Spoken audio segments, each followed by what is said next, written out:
Welcome to the Diary of a Hebrew Girl, a podcast hosted by Ariel. On this podcast, we discuss a multitude of topics ranging from healing, personal commentary, and the Hebrew experience while living in America. If you are ready for a cerebral ride, stay tuned for today's episode.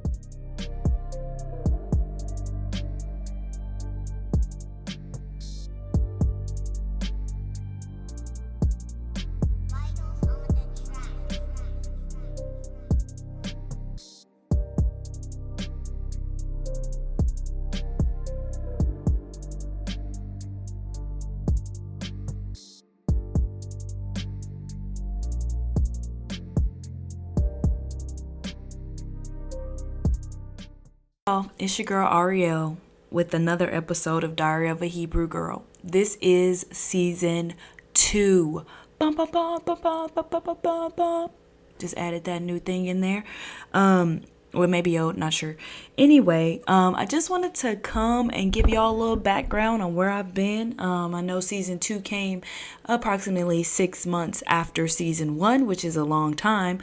But that's fine. I just want to let y'all know kind of what I've been doing in this last 6 months. I think that the break was beneficial for me, especially with just growth and all that kind of stuff. You got to grow, got to experience life in order to have a podcast, I believe, because I give commentary and I give things about how I've grown and the different things that I'm going through. So I got to go through those things to give the commentary, right? So just bear with me.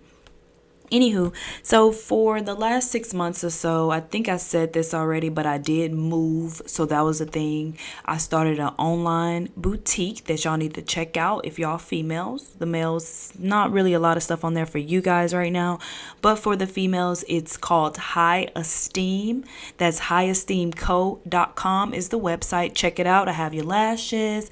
I have your bonnets, growth oil, phone cases, you name it. I got it on that site. So go ahead and check it out. I am going to be getting new things as well. So follow me on Instagram at High Esteem Co. On Instagram, and then you'll be able to be updated on the new things that I'll have on there coming up here soon. But so I started an online boutique. Of course, I've been working. I work a 9 to 5, so that's drained me. My baby has grown so big, and so he does require more attention. So I've been working with that and just living life. And y'all's been teaching me new things, and so that's taken some time. But should I have taken a 6-month break on a podcast that I just recently started? No. So forgive me for that. But I've come back with some fire. Okay, it's going to be way more organized this time around. I know the first season was a little, not as organized, but this season is definitely going to be more organized. I'm moving on to YouTube as well. So these podcasts will be on YouTube as well to open up my audience. So, I got some things cooking. Some things going. I've done a little traveling as well in the last 6 months. I went to Miami. I just got back from Colorado. So I have been traveling as well. And that's pretty much it. So since it has been a while, I'm just gonna start the break off with something a little more easy to digest. This season will be definitely getting more into deeper things and deeper concepts and things of that nature. Since y'all kind of got the introduction in the first season, the second season, we about to come with that fire, right? So that's where we at now. But yes, so in this episode is called Ode to the Black Sitcoms, right? When I grew up in the early 2000s. I don't know if y'all know, but I am 26. So I did grow up in the early 2000s when black sitcoms was on the rise.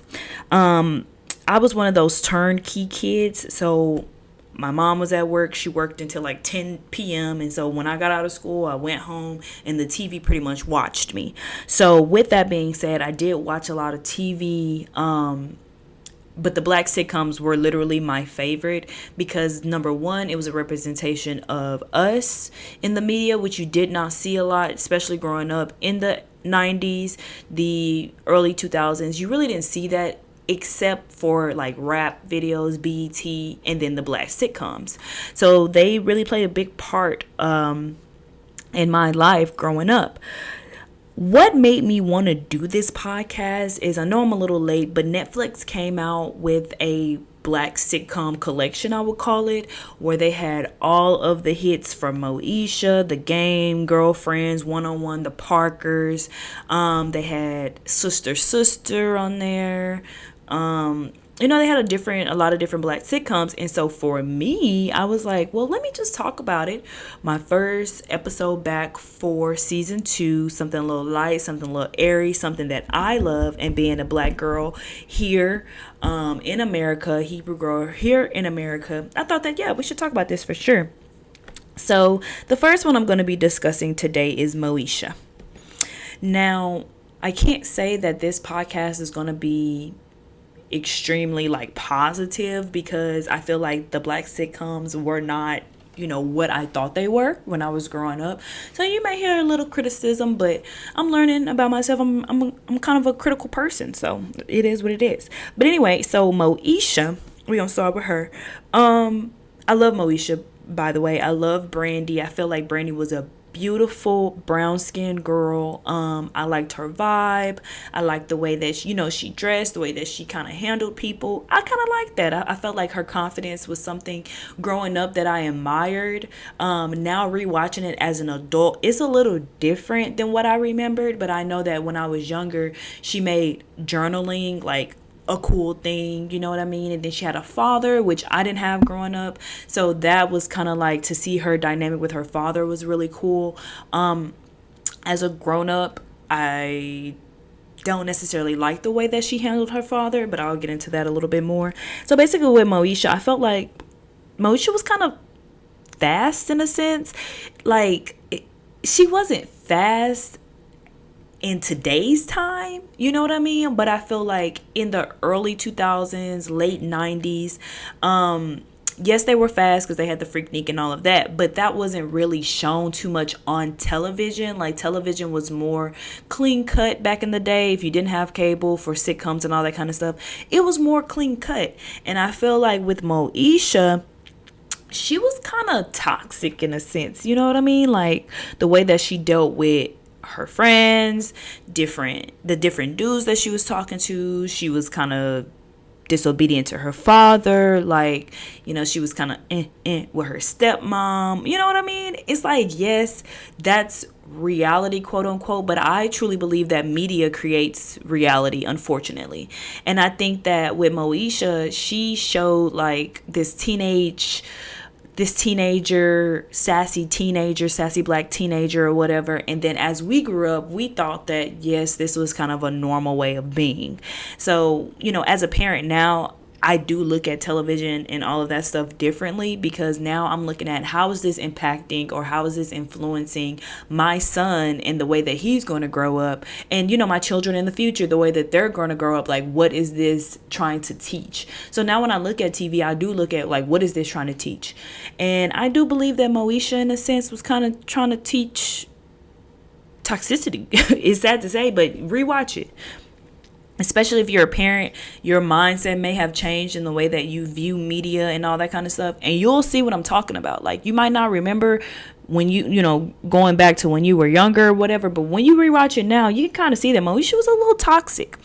Also, I did not like the fact that they just cut the season off like that. It was so much more that needed to be developed. And they just cut it off. And I'm starting to think, honestly and truthfully, that's how they did black sitcoms back then, because these other sitcoms that I'm going to be talking about as well, they just got cut off. The only one that's seen it all the way through, based off this list that I have here, was The Parkers. And so you've seen how it, resolved and all that kind of stuff. And you've seen how Nikki Parker got married or whatever case may be to Dr. Ogilvy or whatever his name was. You kind of see that, but all the other ones, they just got cut off, and it was so many questions that I had. But I'll discuss that a little bit more. So yeah, I feel like Moesha, she was kind of fast for her age, a little toxic. She was confused, which I grew up as a female, so I know that life is confusing, especially at that age. So I kind of understood that. But yeah, I would say a little toxic. Okay, The Game is next on my list. Now, The Game, I thoroughly enjoyed. Because number one, I am a hopeless romantic. So I love to see relationships and how they go through ups and downs and different challenges that do arise in relationships and healthy relationships. And I feel like they kind of, in a weird toxic, I'm using toxic a lot today, guys. Thanks to the black sitcoms. But in a toxic way, I feel like that they did kind of show that in the first 3 seasons, because that's the only seasons that Netflix has at the moment of the game. But in the first 3 seasons, I feel like Derwin and Melanie, I think that they represented what love really looks like, especially young love. And I say that in terms of, young love, you both are growing. You both are trying to figure out life. You don't know who you are. Especially, and I feel like that's up until your 30s, mid 30s. Some people, not everybody, but some people don't necessarily know who they are. And I feel like with Derwin and Melanie, they were growing in life. They thought they knew who they were, and then they found out that that's not actually who they are, or they went through different stages, and together, though they had their issues, they came back together, and they pushed forward, and they continue to love each other, and they continue to choose each other. And I like that about the game. Now, from the other seasons, that I think this actually stopped at season 2, if I'm not mistaken. I'm not sure. I think it stopped at season 2. But even with that, it's like after season 2, it wasn't really good. But those first 2 seasons, I do think it was a good documentation of just love and black love and young black love and the ups and downs that comes with it. So I enjoyed the game for that. Also, growing up, I did not get all the jokes and stuff that the game, had written in there. And now that I'm an adult, I do believe that the game is funny. I didn't know the game was funny when I was growing up. Like, I was there for the juice and the drama, but it's actually kind of funny. So I enjoyed that as well. And go on over to Girlfriends. Since Girlfriends, I don't know if y'all knew or if y'all realized, but Girlfriends was a spinoff. Oh no, the game was a spinoff to Girlfriends in a way. Just like Moesha and the Parkers were kind of a spinoff of each other. But with Girlfriends, okay, I got a lot of things to say about Girlfriends, because once again, growing up, I did not see what was truly trying to be portrayed through Girlfriends. Number one, right? Okay, so you had Joan, you had Maya, you had what was the girl name? Tony, and then you had Lynn, right? Okay, so these were the 4 girlfriends. Then you had the guy, William, and then you had William's girlfriend. Y'all know the characters or whatever. The reason why I want to point out the characters, because I got a problem with each character, right? Okay, so let's first start with Joan. Joan, I understood the representation that Joan, or who she was and who she was representing in the Black Hebrew community. I understood where they were going with that. The one who's like type A, high strung, very goal oriented, but also very damaged due to mother issues, parent issues, very clingy. I know some people like that. So I understood that depiction of her, you know what I mean? Because I've seen that. But also I feel like, why, like, was black women, did different prototypes of black women come from Girlfriends? Do y'all know what I'm saying? I think that, like, naturally we don't understand how truly effective television programming is. And I think that because of that show, it kind of like shaped the community a little bit. I don't know if I'm reaching. I could be reaching, because no one's here to tell me I'm reaching. But I just feel like, it kind of shaped the community in a way that there's a lot of Joan prototypes. There's a lot of Lynn prototypes. There's a lot of Tony prototypes. There's a lot of Maya prototypes, if that makes sense, in friend groups. You know what I mean? It's like we're not understanding ourselves for who we are. We're kind of basing ourselves off these prototypes. Even for me, for instance, right? Like when I grew up, I'm watching the show, it got different girls on it. I'm like, that's me. Subconsciously not realizing that I just like the character. I kind of like the woman that she is, but trying to kind of base my life and my decisions off this character. I don't know if I'm the only one that's just, was influenced easily as a child growing up, or if that's just human nature that we base ourselves off of a character. And I think that that's why, like, in the Bible, Yah is telling us, like, to follow Yahshua, because by human nature we want to base ourselves off someone. So if Yah is saying, because that's human nature, follow Yahshua, base your life off of Yahshua in the way that he is, instead of these different characters and prototypes that's been introduced in television, right? Okay, I know I went kind of far, but that's where I'm kind of going with that. And I think that's what Girlfriend's job was to do, was to appeal to the youth, appeal to young black women, and to be different character prototypes. And whichever character you feel like you connect to, kind of base your life and your decisions subconsciously off that. I don't know. That's kind of what I was getting, because, I'm sorry, I may be thinking too deep into it, but even like based off the different characters, I see myself in each character in a sense. In terms of Joan, I feel like I'm a little high strung at times and kind of odd and a little quirky. In terms of Maya, I like the way that Maya, cared for her family, even though she had an affair, but she cared for her family. She put her man first, she cared for her son, and that was what was important to her.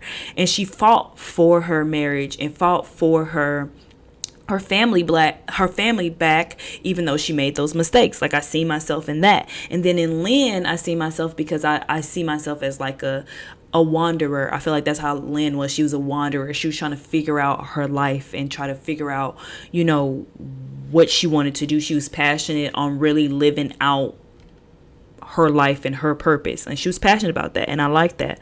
And then Tony, I didn't quite see myself in Tony. I'm not like Tony, I don't believe. So I can't say I see myself in Tony. But what I'm saying is, if you are a person who lacks self-awareness and you watch these different shows and you do see yourself in these different characters, there's a chance that you could try and follow these characters. And that's what people do. Like, even entertain. I know I'm kind of going off the track that I was on, but it's just, this thought is here and I think it's important. Just like in entertainment, like, these people follow like Beyonce, where there's females who literally want to be Beyonce, so they live their life like Beyonce, like they get their self from Beyonce. Like, it's a lot of different characters, quote unquote, or celebrities that people follow and get their being from, and it's kind of odd. But I think that that's what Girlfriends was trying to do in a sense. And I may be thinking too far into it. Y'all might be like, okay, you're doing too much, but that's just how I seen it. But I liked Girlfriends though. I felt like Girlfriends was very entertaining. I think that it showed, black women, career women, career-oriented women, black wanderers, black family women. It showed us in different aspects and different avenues, and shows how that we all can become friends, and though we may not be the same and have the same type of beliefs or whatever, we can still become friends and do all of that. All of that. I'm not gonna say nonsense, but do all of that. So that's what I got from Girlfriends. I did like Girlfriends. I really did. Now, 101. 101, I'm just going to say, it probably is my, I can't say it's my favorite. It's a tie between 101 and the Parkers. But I loved 101. And I think when I was growing up, I loved 101. Like 100%. And I think as an adult, I fell back in love with 101, and it's simply because I love the father-daughter dynamic. Like I spoke about earlier, I grew up I had my father in my life, but we did not have a relationship like that. And still to this day, we really don't have a relationship like that. So to see a daughter close to her father in a way that a daughter or a son would be close to their mother, was very refreshing to me, even though that they didn't grow up in the same, she didn't grow up with her father or whatever, but she was able to move in and they still had this dynamic. I know it's all a show or whatever. I'm not one of those people, but I understand it's all a show, but I really like the dynamic. Growing up, even as an adult, I really like the dynamic, to see that that relationship, to see how much the father loved his daughter and tried to help her grow. And she was a little sassy, kind of bad too, you know what I mean? But he was really patient with her, and he changed and grew as a man by parenting her.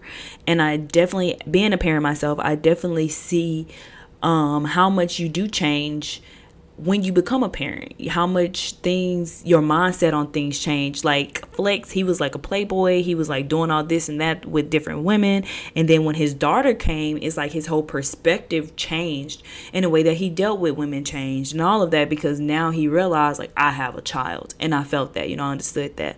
And I liked Brianna, I liked her confidence, that kind of growing up. I remember Brianna, and I was like, man, I wish that I could be as confident as she was or whatever. So I really kind of liked seeing that as an adult. I liked seeing her confidence and how she was able to, just kind of maneuver and deal with different things that happened in life. So I really liked that. Yeah, that's 101 pretty much. One thing I have to say, though, I really have to say this. The way that 101 ended was really messed up. So much so that I had to do research, right? I had to go on YouTube to find different interviews on why 101 ended the way they ended or whatever. And it really pissed me off. Because basically, I'll just tell y'all since y'all already here listening.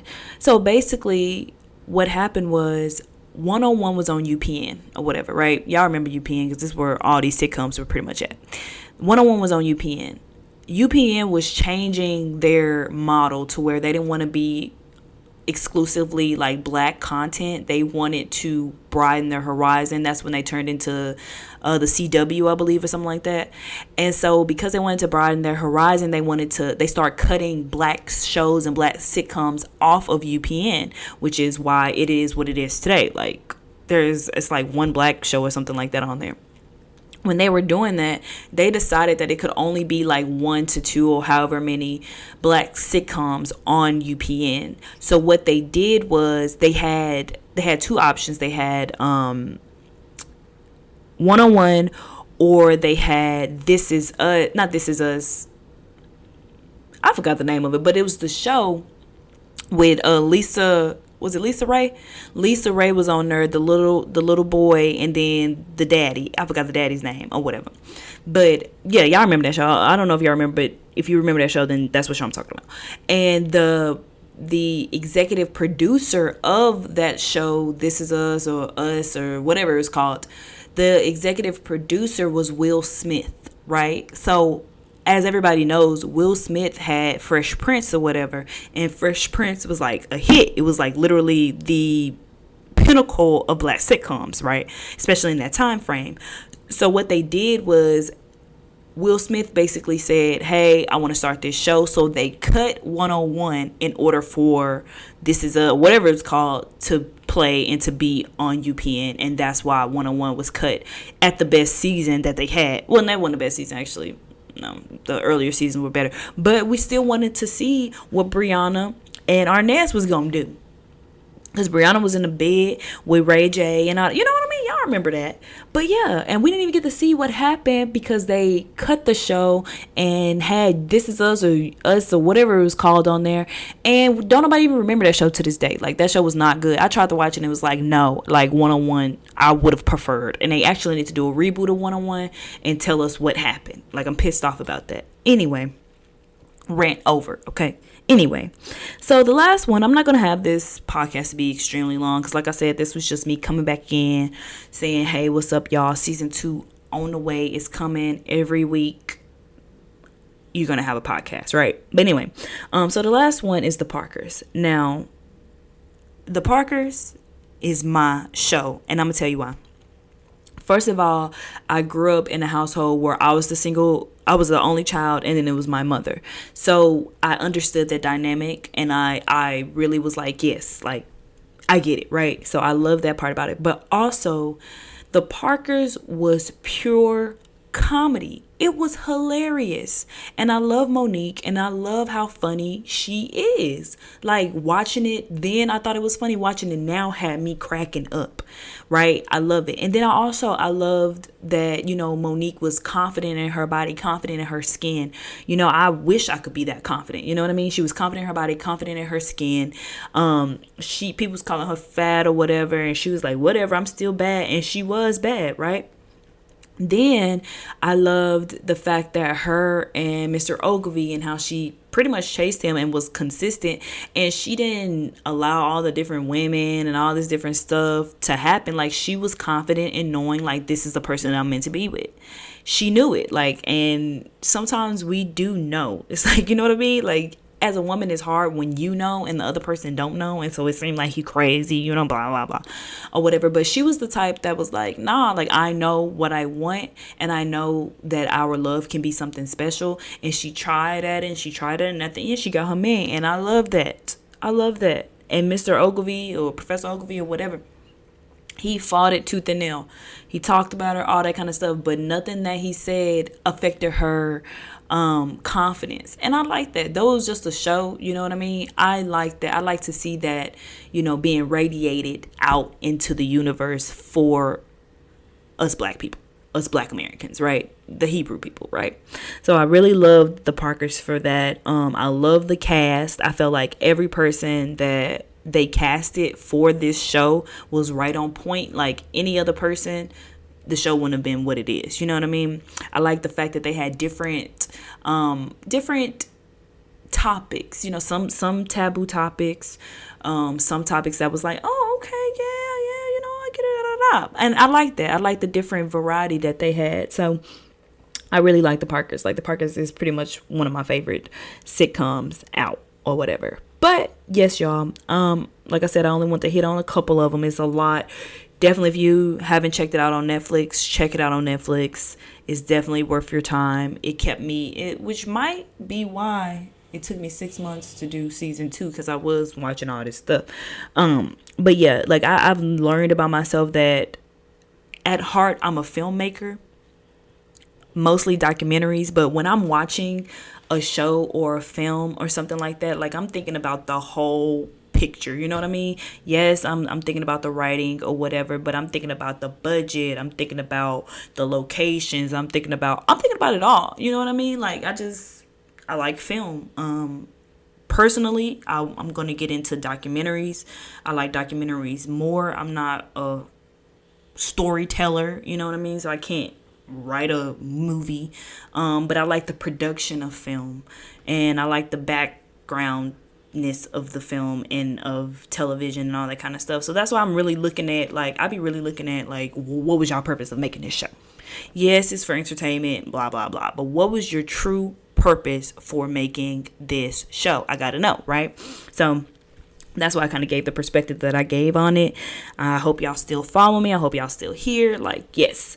But yeah, definitely check it out. So just to conclude this podcast, season 2, episode 1, these shows, I would say, definitely impact me greatly growing up. And I know I said that throughout the whole podcast, so I might be just saying the same thing, but that's what a conclusion is. But anyway, it impacted me greatly.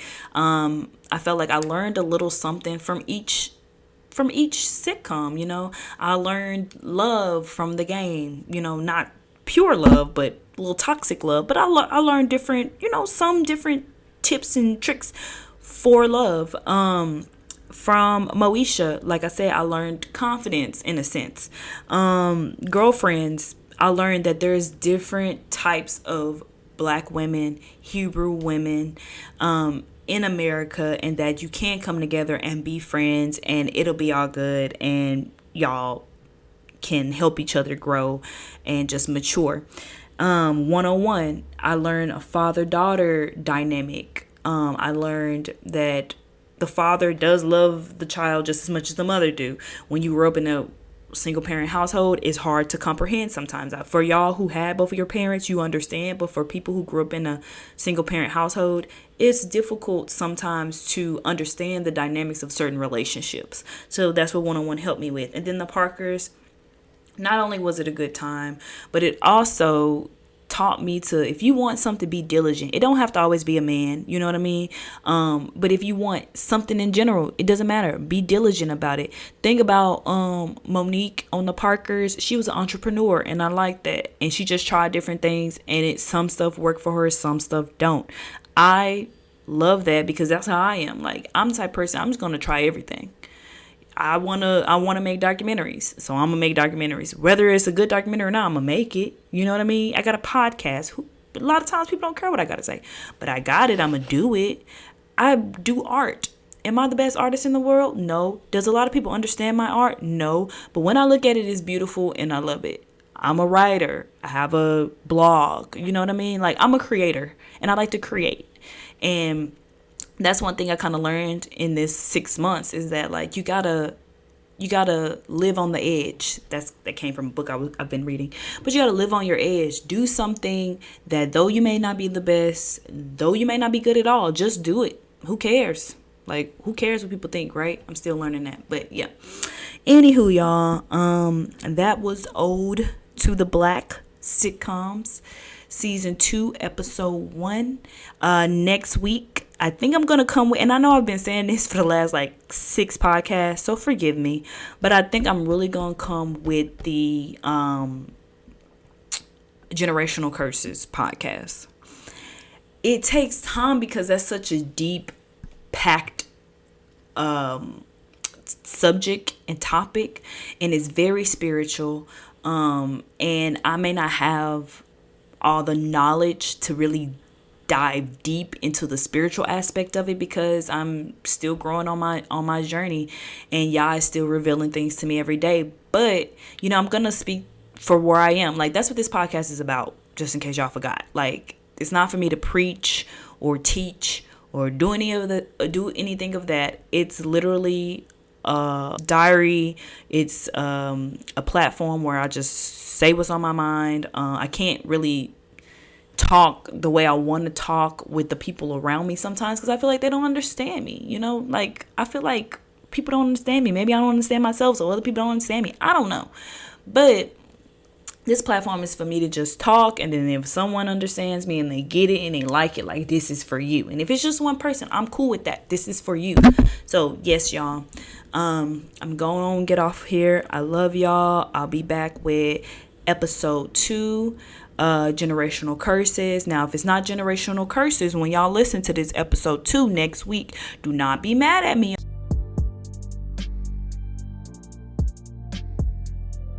Be sure to follow Diary of a Hebrew Girl on Instagram for updates and additional content.